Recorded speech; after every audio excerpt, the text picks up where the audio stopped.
देश के प्रधानमंत्री श्री नरेंद्र मोदी द्वारा देश को स्वावलंबी बनाने के लिए की गई 20 लाख करोड़ रुपए के आर्थिक पैकेज की घोषणा और वित्त मंत्री श्रीमती निर्मला सीतारमण द्वारा किए गए एमएसएमई एवं अन्य क्षेत्रों के लिए की गई महत्वपूर्ण घोषणाओं को लेकर आज मेरठ हापुड़ के लोकसभा से सांसद राजेंद्र अग्रवाल ने इन महत्वपूर्ण योजनाओं को चलाने के लिए देश के प्रधानमंत्री श्री नरेंद्र मोदी एवं वित्त मंत्री श्रीमती निर्मला सीतारमण को धन्यवाद दिया।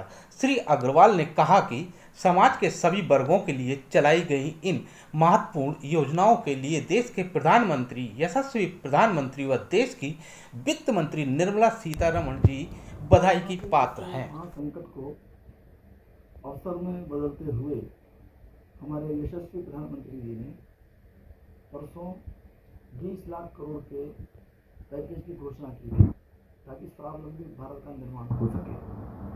उस क्रम में कल हमारी वित्त मंत्री महोदया ने एमएसएमई के क्षेत्र को लेकर के तथा इसी प्रकार ऐसे अन्य क्षेत्र जो रोजगार का सृजन करते हैं अनेक महत्वपूर्ण घोषणाएं की थी। आज उसी क्रम को आगे बढ़ाते हुए किसानों को ध्यान में रखकर, प्रवासी मजदूरों को ध्यान में रखकर, रेहड़ी वालों को ध्यान में रखकर, जो छोटी पूंजी लेकर के काम करते हैं ऐसे लोगों को ध्यान में रख करके और भी अनेक महत्वपूर्ण घोषणाएं की हैं। किसानों के क्रेडिट की सीमा बढ़ाई गई है। नाबार्ड के द्वारा उनको अब 30,000 करोड़ का और अधिक ऋण उपलब्ध हो सकेगा। उसके ऊपर ब्याज की छूट उसको भी बढ़ाया गया है। इसी प्रकार से जो प्रवासी मजदूर हैं जिनको पूरे देश के अंदर मुफ्त राशन दिया जा रहा था, उस राशन दिए जाने को 2 महीने और बढ़ाया जाएगा। आपको ध्यान ही होगा कि प्रारंभ से ही जब से कोरोना का संकट ही आया, प्रत्येक इस प्रकार के मजदूर के खाते में 1,000 रुपये प्रति महीने की मदद भी सरकार के द्वारा दी गई है।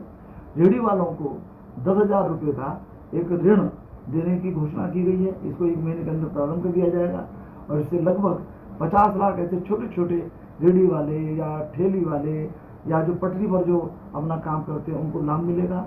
और इस ऋण को यदि वो अच्छे ढंग से चुकाते हैं, कार्ड के द्वारा चुकाते हैं, तो उनको उसका लाभ भी दिया जाएगा। इसी प्रकार से जो अन्य किसानों की जो गतिविधियां हैं उसमें मछुआरों को भी शामिल किया गया है, उसका दायरा बढ़ जाएगा। यानी कुल मिलाकर के जो हमारे देश का गरीब किसान है, मजदूर है या छोटा छोटा काम करने वाला व्यापारी है, उसको मदद देने के लिए बहुत बड़ी घोषणाएं की गई हैं।